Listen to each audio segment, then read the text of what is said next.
Okay, so let's get started. Thank you everyone again for joining us today. I'm Talia, the marketing manager at Upsolver, and I'm super excited to introduce some amazing speakers you're going to hear from for the next hour. We have Upsolver's CEO and co-founder, Ori Raphael. We have Roy Hassan, a senior manager of business development at Amazon Web Services. And finally, we have Shoei Naran, technology alliances manager at Looker, and Eric Carr, a partner engineer at Looker. If you have any questions during the webinar, feel free to post them in the chat or the Q&A along with who the question is for, and we'll then answer everyone's questions during the last 10 minutes of the webinar. And just to remind everybody, the webinar will be recorded and sent out within the next day or so. So thanks again for joining, and I'll pass it over to Roy. Great, thank you very much, Talia. Appreciate it. So this is awesome. I'm really happy to be here. Lots of stuff to talk about. So the way I wanted to kind of kick things off is kind of level set on the problems that our customers are facing with building modern data architectures. Hopefully this slide kind of portrays this, but there's really two core challenges that organizations are facing. The first one is, how do I serve my personas, my users? And these can be security engineers, DevOps engineers, data engineers, analysts, data scientists, etc. They have certain needs, right? They need to be able to ingest data quickly. They want to be able to easily discover the data in their environment and play around and do experimentation. They want to be able to quickly build reports and tools that they're comfortable using. But then on the flip side of that, you have IT, right? And IT wants to build an infrastructure that is scalable, flexible, cost-effective, and doesn't lock them into a particular solution just because it's easy to use. So these two forces are kind of tugging at each other, and it's really important to be able to find a way to provide a solution and a set of capabilities that serves both of those personas, right? The users and also the IT, the infrastructure team. Okay, switch next slide, please.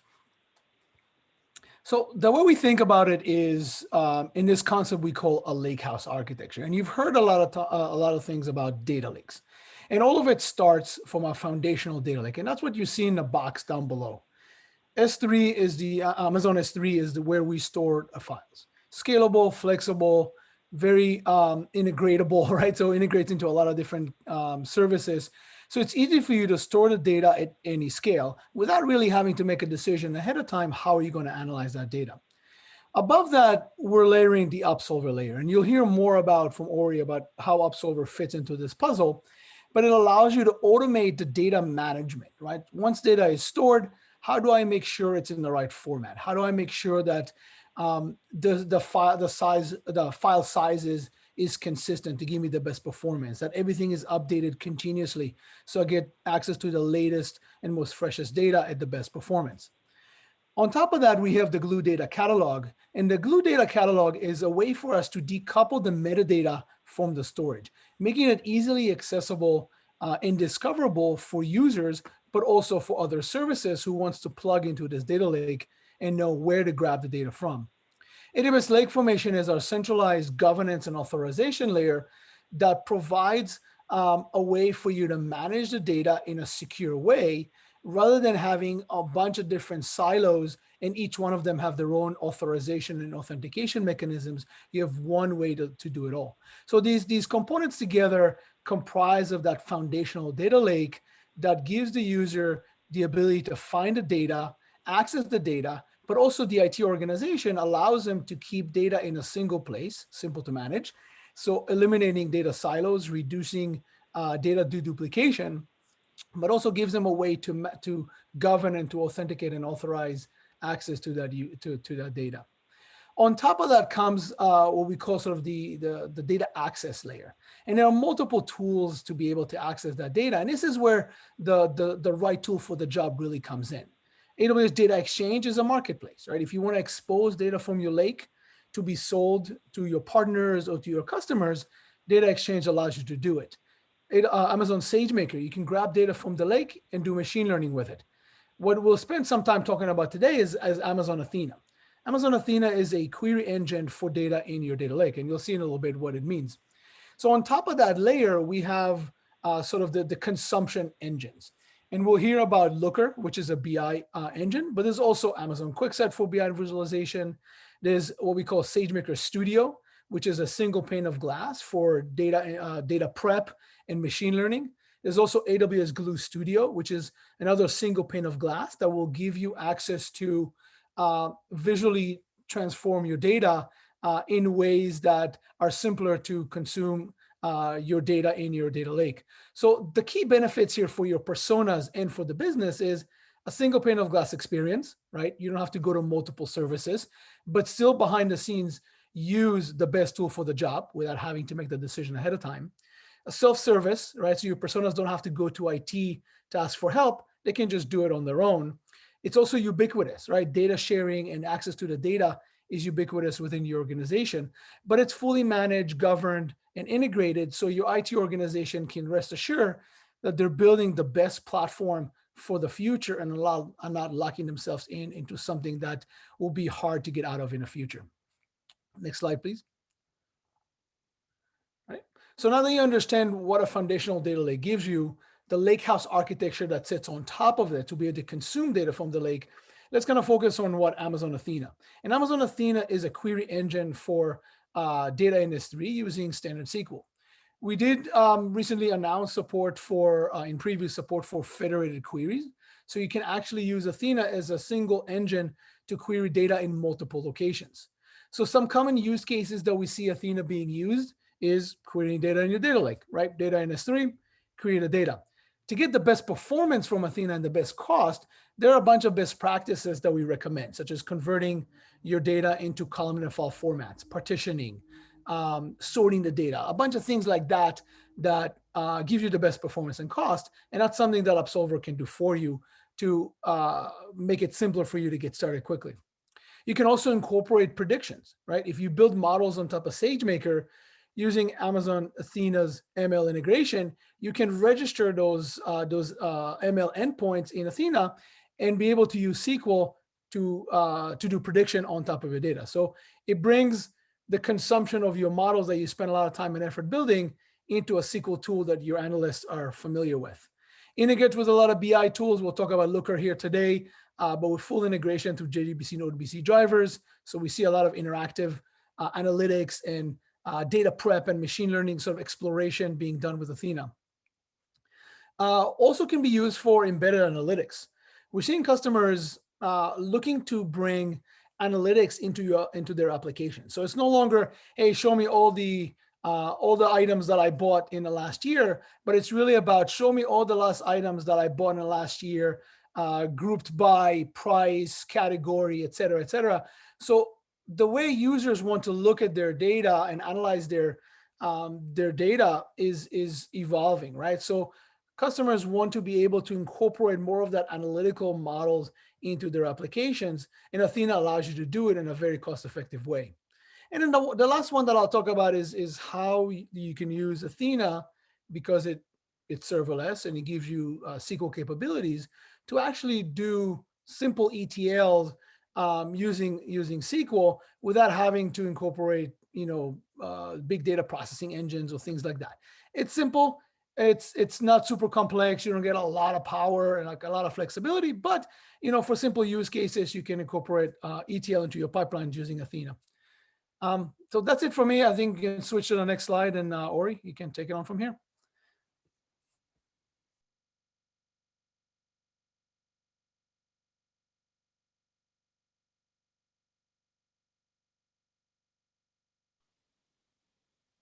Okay, I hope now that you can hear me. So my name is Ori. I'm the CEO and co-founder of Upsolver. I think that eventually I would describe myself first as a data engineer, and only then kind of did some other stuff. And eventually, as a data engineer, I used to know data to work to. I know how to work with databases very well. So does my partner. And when we came up with Upsolver, we were pretty much trying to build a data lake. We are very convinced with the idea that storage needs to be decoupled from databases. It would give us a lot of flexibility, a lot of cost benefits. But the implementation was the hard part. So the things that we used to do with databases in a few minutes, a few hours, started to take sprints of work. We started building our own tools to solve that problem, and eventually that turned into what you know today as Upsolver. We share this vision of decoupling storage from databases with investors that come from the space. So the seed investors from Cloudera, from Snowflake, previous operators in companies like Informatica. We are recommended by AWS. So the Upsolver was actually vetted technically by AWS as part of the well architected program. We are partnered with both Redshift and Athena. With Athena, we are actually the only partner that's currently formally recommended by Athena. You can see it on their service page. Maybe that's it on Upsolver. And I want to kind of drill down more into the idea of decoupled storage from databases. So the way you would do that on AWS, as Roy presented, would be to store all of your data on S3 and run all analytics and ML on top of S3. So that means you can use one engine for ML and another for text search and another for BI. So all types of use cases, with S3 being the central piece. S3 is super cheap. You can support any format. It's managed. So comparing it to my Oracle days of working with the local storage, it's definitely the five steps moving forward. The challenge of actually analyzing the data is the biggest issue. I think the main way we see companies do it, at least before Upsolver, was Spark. So eventually, if I want to work on top of S3, I need to go through all the complexity of writing data processing jobs in Spark and orchestrating them, often with Airflow, and scanning all the infrastructure. And that's really a job that only a big data engineer can do. And it limits the number of users. So all the SQL users you have in your organization, they can't access the raw data. And that's a big disadvantage for that data lake architecture. And I think the last one is the time to market. How long does it take since the moment I started working on a problem until I actually get to the insight? And if I need to write code to do data preparation, that's a problem, because it's going to take me much longer to do. I need to probably do some QA around it. I need to test what I've done. So everything will take longer. This is I think before kind of explaining exactly how Upsolver works, and we'll show a demo, I wanted to explain where Upsolver fits in the ecosystem. So Upsolver can connect to a bunch of data sources if there's data already on S3 or data coming from streaming sources. And on the other side, Upsolver integrates with engines like Athena, like Redshift, like Snowflake. If we're integrating to Athena, of course, it will be through the Glue data catalog, as Roy explained. Upsolver itself has two parts. One part is the visual interface. That's how you are actually doing the data preparation, defining the data preparation. How am I going to switch from nested JSON data coming from Kafka into flat tables with all data cleaning that eventually I'm going to query in Athena? That you're going to find from that user interface. It's SQL based, so you can do it. So every person that knows SQL will be able to work with it. And the engine itself that actually runs those data preparation jobs, that is deployed into the customer's account. So we run that on EC2 Spot instances, basically the cheapest way to run data processing. And I think it's very important that everything is contained within the customer's account. So we don't ask for access to customer data. We manage infrastructure remotely, but we don't need access to the data itself. So we are basically becoming another part of the data lake, and that's why I think Roy described us as automated data management. Why eventually companies use Upsolver? What's the impact of using this product? So first is the acceleration. So instead of writing code to do data prep, you're basically doing configuration, whether it's SQL based or UI based. It's configuration and not code. That the difference in time to market between Upsolver and Spark-based solution is quite significant, and also the number of users that can actually do it. So in many cases, a customer or organization using Upsolver would have 10 times more users compared to the number of data engineers that they have. So that suddenly the analysts, the scientists, product managers, just kind of citizen developers, any of those users that have the technical capabilities but don't want to start writing code for data prep, they will use Upsolver and have access to the data, and that has always been very significant. I think one benefit that kind of comes from the open architecture, the foundational data lake, is the fact you're no longer locked to one database. So when I used to work with Oracle, when I was an Oracle DBA, probably it would need to be a very extreme use case for me to take that use case, create a replication out of Oracle, and implement that use case in another place. That's not the case with a data lake, since all the data is on S3. If you're running the data prep on S3 as well, so basically you are using your database as a query engine. And Athena is a perfect example. Athena is a pure query engine that queries data from S3. You're not locked to it, and you can actually use Athena and Retrospectum and Spark, so kind of multiple engines at the same time for the same copy of data, and that's a very big benefit for the architecture of decoupling storage from databases. The last piece that the last benefit I want to discuss is the performance. So as Roy said, when you have data on S3, there are a bunch of best practices that you need to implement. Basically, all the data management that your database used to do internally, now you need to implement it as the user. So you need to bring the data in the right format, the right size, the right compression, and kind of keep everything in sync between the Glue data catalog and S3. All of that is Upsolver is doing out of the box. The performance benefit of using Upsolver optimized data comparing to just writing per file is significant, and I'll show an example of that today in the demo. Last slide here on Upsolver, so kind of make things more tangible. Just want to explain what would be the user flow. So a user flow would usually start with a source of raw data that can be Kafka, Kinesis. So today I'm going to show a stream coming from Kinesis. Once you connect that source into Upsolver, all your schemas and statistics of the data will be auto-discovered. So you're basically starting to interact with the schema instead of interacting with files, which makes the entire process much easier. And then the next step would be to take that schema, start enriching it, joining it with other sources, basically cleaning the data, doing the data preparation. That part you'll do with SQL. And once you're finished with the transformation, you just run it. You don't need to take care of orchestration or file system, all the gory data engineering implementation details. Upsolver will abstract all of them. You would only need to really think about what kind of data transformation I need to do to execute my use case. So that's it on Upsolver. Passing it forward to Shoy now to present the Looker slides. Fantastic. Thanks, Roy and Ori. Hey, everyone. My name is Shohei Naran. I'm a technology partner manager on Looker at GCP. And we also have from our side, Eric Carr, who's our partner engineer, as well as our resident machine learning expert who will be walking you through the demo today. Now, Looker has now become part of GCP, but we've been around for 8 years. And in those 8 years, we've grown tremendously along with more than 2,000 amazing data-driven customers. And they always surprise us as to how they can use Looker. We'll have an idea of how they should use Looker. They'll come back with amazing ideas and amazing use cases that still just surprise me to this day. And I'd love to talk a little bit more about why those use cases have been successful.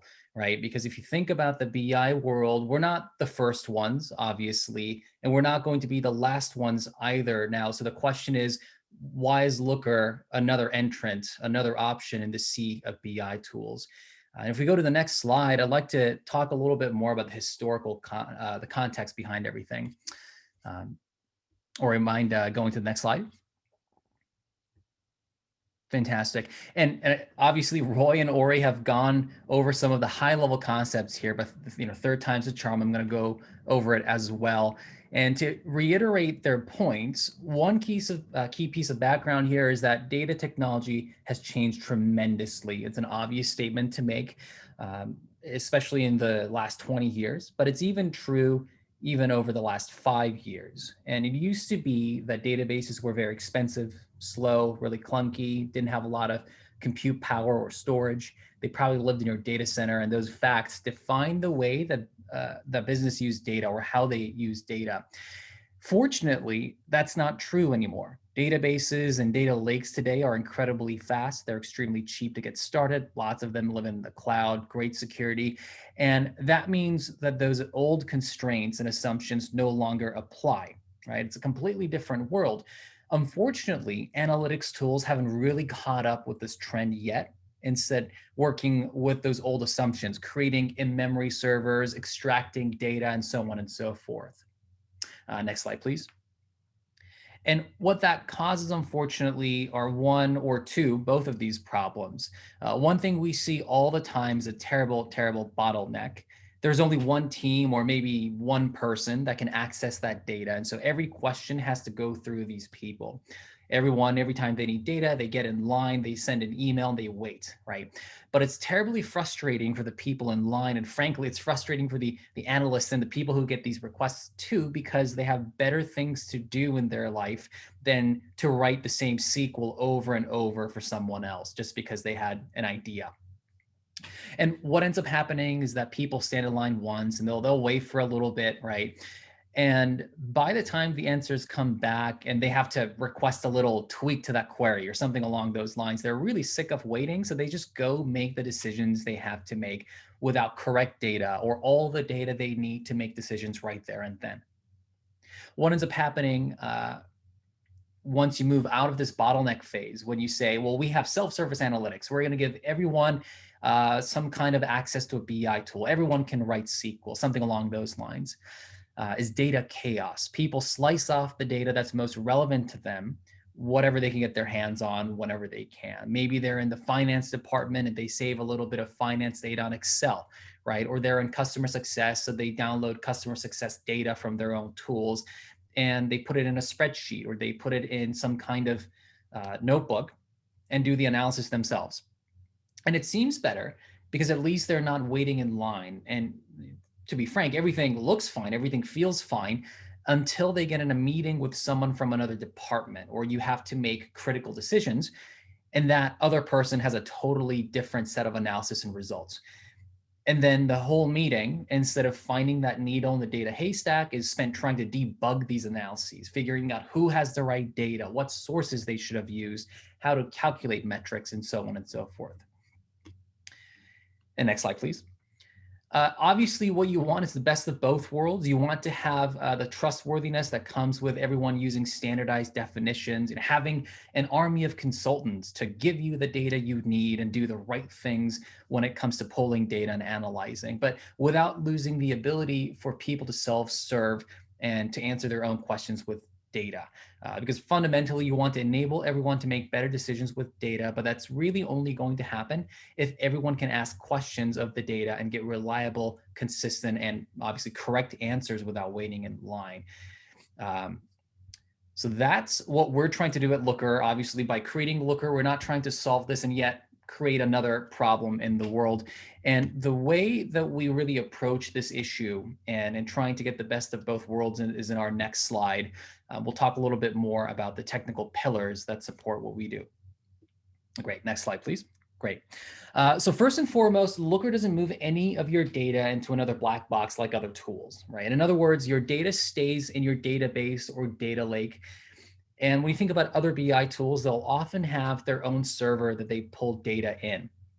And that means that a lot of the benefits Athena and S3 bring ends up being ignored. And it also adds another potential point of failure when it comes to data security and privacy. What we do is we connect directly and execute queries directly through Athena so that you have access to all the data you need right there, as opposed to moving data into a quote Looker server or something along those lines. So that's number one. Secondly, Looker standardizes how queries are structured in the first place, because when you think about it, just because you've opened up direct access to Athena doesn't mean you've solved all the self-service problem, right? Without data governance and rules on how to write queries, you'll end up with data chaos without any consistent or reliable results you can use for decision-making. And that's why we've created LookML, which is the modeling language for business logic that allows you to declare, curate things like table relationships, aggregations, and other business critical calculations. And when you think about machine learning, let's say connecting Looker with SageMaker, you can't really run machine learning and other training algorithms on poorly managed data. And well, actually, I'll take that back. You can run those algorithms, and that's precisely a huge issue that a lot of organizations face, because you won't even know that you're using incorrect or inconsistent data, basing business critical decisions and actions on faulty results. So we try to help companies avoid that. Now, last but not least, the Looker platform is built to let everyone in a company get access to the data they need. But in many circumstances, a BI tool explicitly logging into Looker and doing BI things isn't where people need that data. The fact that Looker is a web application with API coverage means that you can leverage data definitions and access all the results anywhere, from embedding reports to custom applications built with our API. It also makes it easier to build workflow solutions, not just visualizations, with third-party integrations like SageMaker. So in other words, we enable users to find, view, and use data where they need it, above and beyond the traditional confines of dashboarding and reporting. So that's enough of me talking. I'd love to show you all this in the upcoming demo, but first and foremost, I'll pass the baton back to Ori to explain the demo data set. Thanks, Joey. So for the demo today, we decided to take a technical log. So basically VPC flow logs, about 6 billion events. We ingested them into through Upsolver to S3. So what you're seeing here is the Upsolver UI. And then we basically created all the steps until the data arrives to Looker. So after ingestion and the data is on S3, Upsolver is doing the data preparation part. We are creating tables in the Glue data catalog, and that optimized Parquet files we mentioned before on S3. Athena is reading data from there, and Looker is using Athena to run all visualizations. We're also using SageMaker, since there is a predictive part to this demo, but I'll let Eric explain that part. Just so it will make more sense, we decided to show this demo from top to bottom. So we're going to start with the Looker part, show how we extracted value out of that data, and then I'll show the pipeline part of how we got the data into Athena. So moving into the Looker part, and Eric, you can take it from here.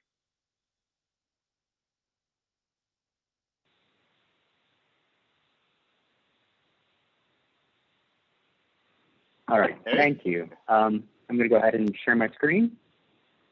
And hopefully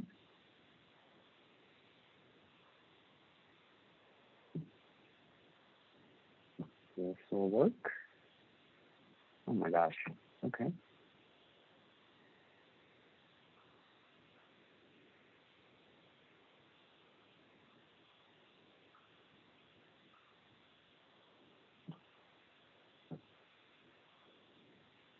Hopefully that worked.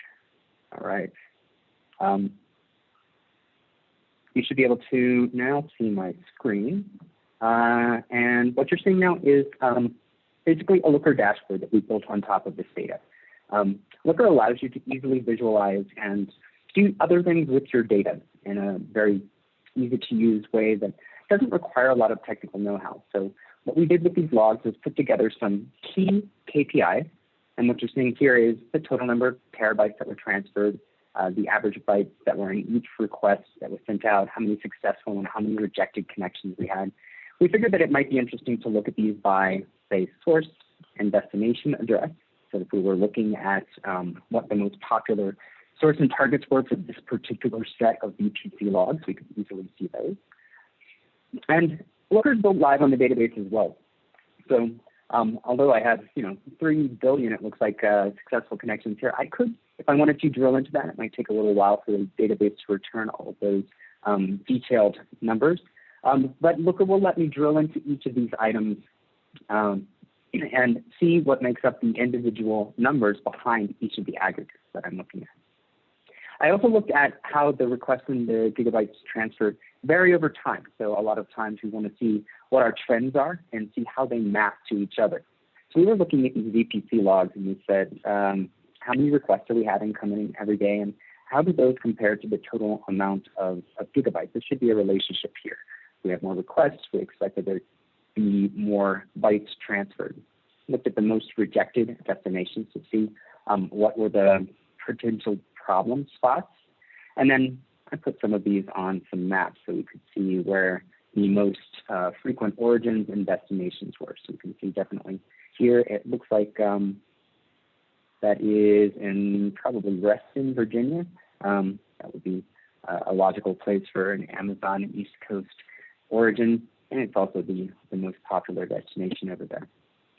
We also wanted to see how these looked from an anomaly perspective. So one of the machine learning tasks here is detecting when things are anomalous in terms of our logs over time. I'm going to take a step to the side just very briefly. I'm not going to get into too much technical detail today, but one of the really cool things about Looker is that it doesn't have to be accessed via the Looker interface, right? Looker provides you with an API in which you can ask for the results of a query and then use those wherever it is that you typically do your work. So I do a lot of data science and machine learning, and I use Jupyter Notebooks a lot. So I'm over here in Jupyter Lab. I could open this up in a SageMaker notebook or SageMaker Studio as well. This is just on my local machine, but I can connect to Looker, can initiate the Looker SDK here. We won't get into a lot of the technical details, but I can basically say, hey, Looker, I want a query. I want you to give me back the results of that as a CSV, and then I can do something with it. So maybe I'm going to explore this data in Python over here, send it out to SageMaker to do some random cut forest and do some anomaly projections and detection there. And then once I've created and established that endpoint, further down here, I can make that available in SageMaker, and then Upsolver can actually consume it in line. So that's one of the really nice things about working with a tool like Upsolver, because it lets me then take all of that information and look at it and do real-time predictions. So let's say here, I've got this anomaly score over here. That's based on an incoming stream. It looked at the logs. It looked at the total bytes that were transferred, the total number of requests, and looked at the total amount of time that took, and it determined an anomaly score. And then it also predicted using an explanation here. And let's just make this a little easier to see. It gave us information on that particular anomaly itself, right? So I drilled into it, and I can see each and every one of these anomalies. This one's pretty high. It says that it is high because of the attribution score for this one. The direction of the flow is very high, and the number of bytes, right? So this is primarily an anomaly because it has more bytes than typically would occur during this particular duration. So you can look at that and you can find them and actually dig into them in real time.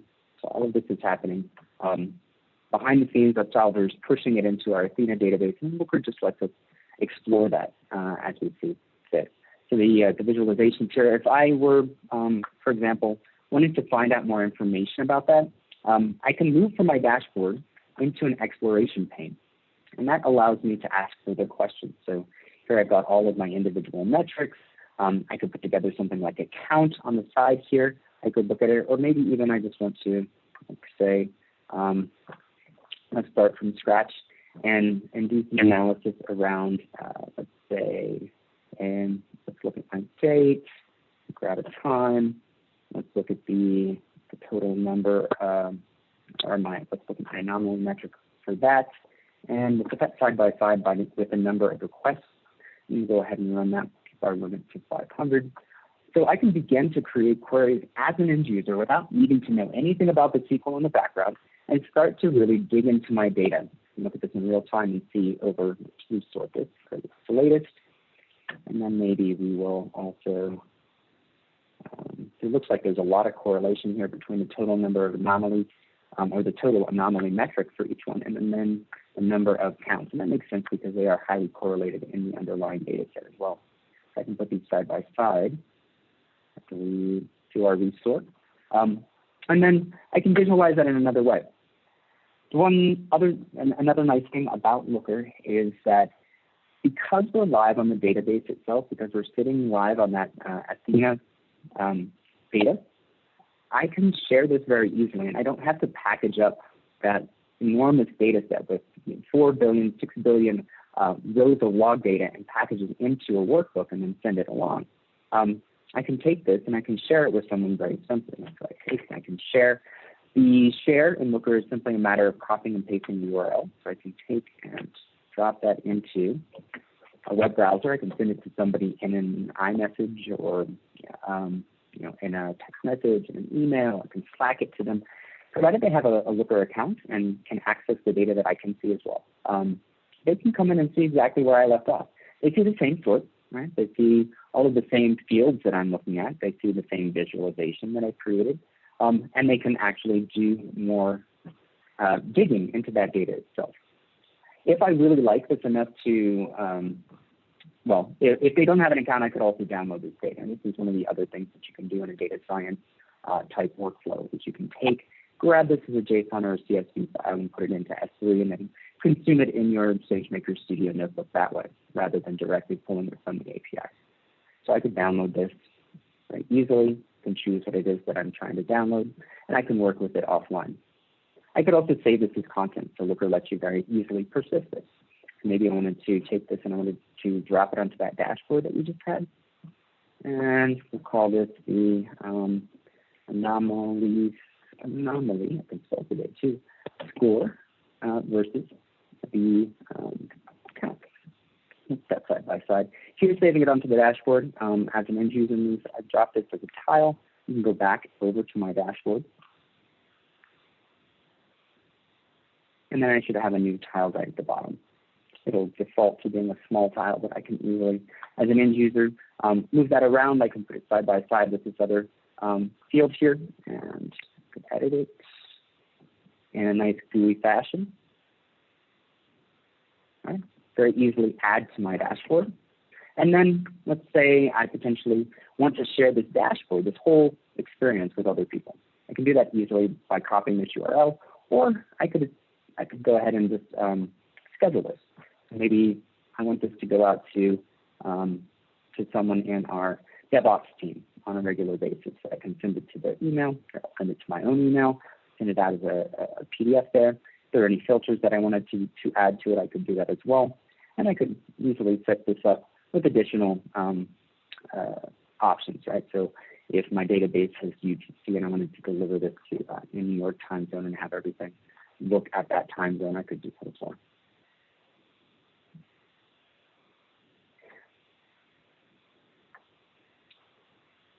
So Looker makes it very, very easy then for us to consume this data in a way that makes a lot of sense. I can dig into it, I can find those anomalies, I can look at different things from different directions, and I can even consume this in a data science workflow as well. And with that, I'll go ahead and pass it back over to Ori. Thank you, Eric. I'm going to share my screen again. And after seeing the Looker demo, I'm going back to the same demo slide that we saw before. And what I want to show now is how are we going to ingest data into S3? So how did we ingest those flow logs? And secondly, how exactly did we transform them and load them into Athena? So that would be the Upsolver part of the demo. To do that, I'm going to Upsolver now. So this is the Upsolver user interface. This is what you see when you sign up. So use a password into the platform if you want to run Upsolver within your account. And basically there is a CloudFormation script for that. It takes about 5 minutes to run and you'll get to the same page that I'm showing you now. So step number one, we are going to source connectors, so we can bring data from S3, from Kinesis, Kafka, from other clouds, from other databases, so a bunch of options. Today, what we did is we just uploaded all the VPC flow log. We sent them all into Kinesis. So if I'm choosing a region and choosing the stream, then the ingestion process would start. That's all I need to do. I'm going to click on Advanced just for a second. So for Advanced, I can also see the different type of formats that Upsolver supports. So pretty much like all the open formats are supported out of the box. And once I click on Continue, a data source would be created. So I'm clicking on Data Sources, and I want to show you the one that we created for the VPC flow logs. So this is the one. This is the schema. All of that was auto-generated from the flow logs. If I'm going to choose a specific field, like for example, I clicked on action, I see that 98 almost 99% of the VPC logs had action of accept, the other had reject, and a very small amount just had basically null. Not null, but basically null. What else do I want to say about this part? So everything that you see here in this page is also interactive. That means I want to understand why was there a peak in the data here? What happened here? I can just go and mark this part, and now both the schema and the statistic would be refreshed to that specific time frame. So this is a way to observe what's happening in your stream before you're actually going to run a processing job and send it into Athena. So this would be step number one. What we are doing in Upsolver is we are creating multiple outputs based on one data source. So that data source represents the source on S3. And now I'm going to click on new output and send the data out to Athena. I accept Athena. There are a whole bunch of other options, from Redshift to Snowflake to Postgre to MySQL, back into Kafka or to Kinesis. So they have a bunch of options as targets. I'm going to choose Athena. I'm going to call it Looker and AWS webinar. And this is the page where you're going to do most of your interaction with Upsolver. The idea is that instead of writing data prep code, you can just kind of write configuration. How is that done? You have two visuals for Upsolver. One is a UI based and one is SQL based. Right now I'm in the UI based. What I can do is, let's say I'm going to add that action field and I'm going to add the bytes, and it's asking me, since it's a number, I'm going to choose big int, and I'm going to add the address. And I say I could add all the others, but it's less interesting.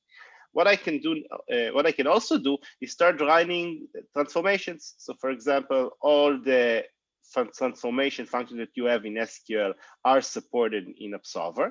There are a bunch of functions just for arrays. So we often see data with arrays coming into Upsolver. And there are some external APIs that we work with. So in this case, the IP to geo is a relevant one. So I'm going to click that. I'm going to take the source field. So I have a source address. This is the field.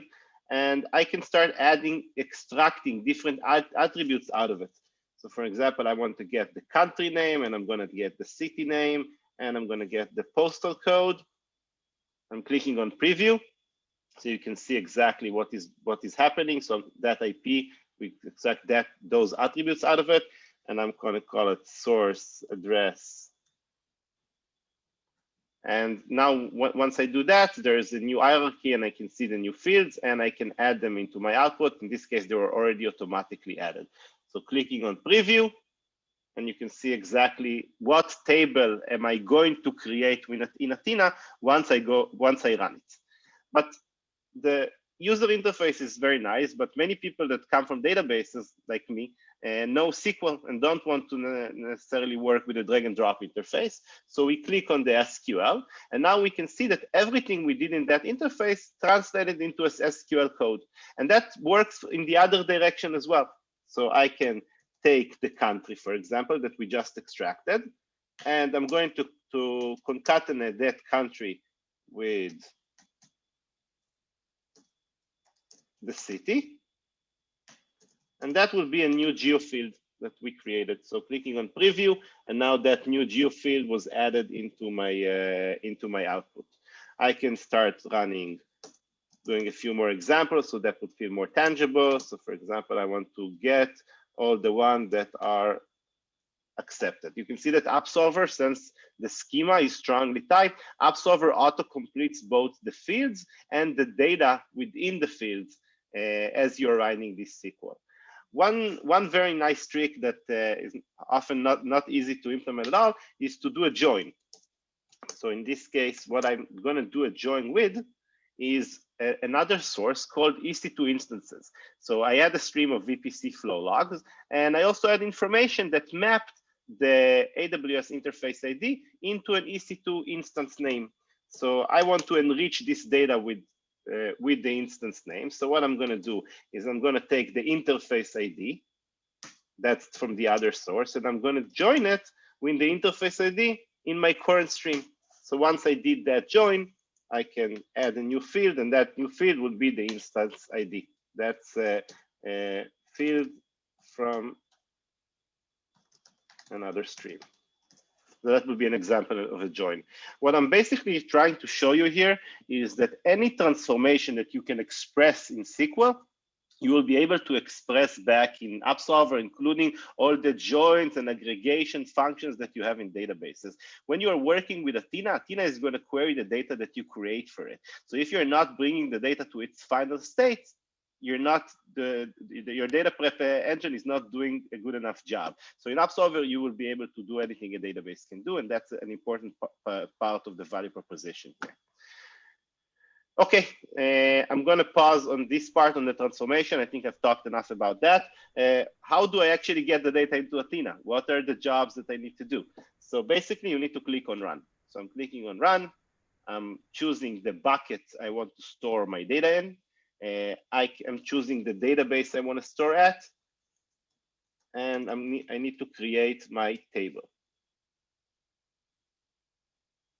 Once I go ahead and click on Deploy, Upsolver integrates with Athena through the Glue data catalog. This is Athena. I'm going to click on Refresh, and I'm going to look for that table we created for the demo. You can see that the table is already there, and that table is following all the best practices Roy mentioned in the beginning of the session. How important it is to actually follow those best practices? Take a look at this query here. This query is running on Upsolver. So it's basically getting me my average utilization per EC2 instance, and it's scanning about 20 gigabytes of data, taking 24 seconds to run. This is scanning all of the data. And now I'm running the exact same query, but on data that wasn't optimized. So basically it's using Apache Parquet, but not all the optimization like file sizes and compaction. And now the same query would run in 3 minutes and 40 seconds. So those 3 minutes and 40 seconds are comparable to 24 seconds. And I didn't really need to invest any time in running those best practices. So those best practices mean a lot when it comes to how fast Athena is going to run and how fast your dashboards are actually going to run.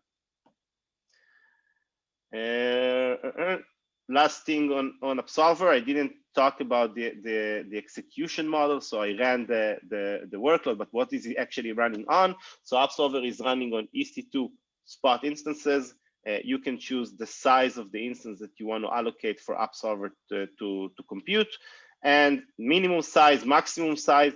All the cluster is going to be fully managed, including auto scaling. So you don't really need to take care of any IT here, just define the perimeter in which Upsolver can work with, which is the minimum and maximum size of the cluster. That would be the end of my demo. So I'm going to stop share and see what kind of questions we have from the audience. Great, thank you, Ori. So we have some questions here. Let's see, this is for Roy. How do you get the best performance out of Athena queries? This is from Roy or Yep. to Roy?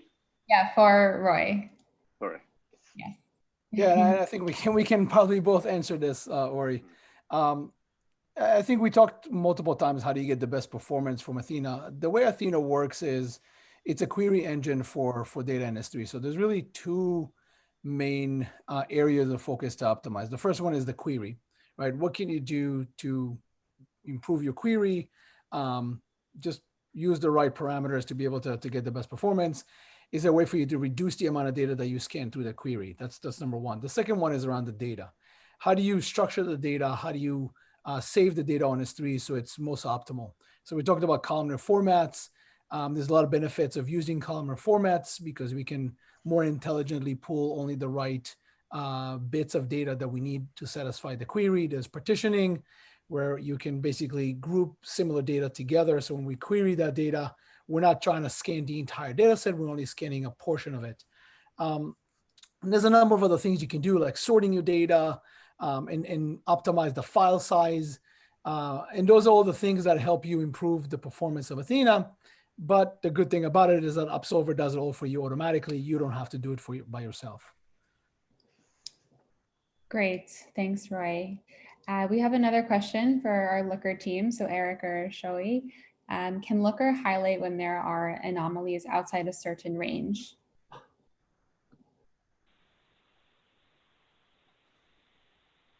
I can take that one. Thank you. Yes. So Looker has an alerting feature, and I'm sorry I didn't show it earlier. For each of those tiles that we were looking at on the dashboard, for example, that anomaly tile, we can set up an alert I can send out by email or to Slack, etc., when something falls within a certain range, and that could be either a percentage of or a defined range that may be based on a mean and a standard deviation. Okay, great. We have another question for Ori. How is Upsolver different from Spark? So I think Spark is just a different flavor. You have data on S3.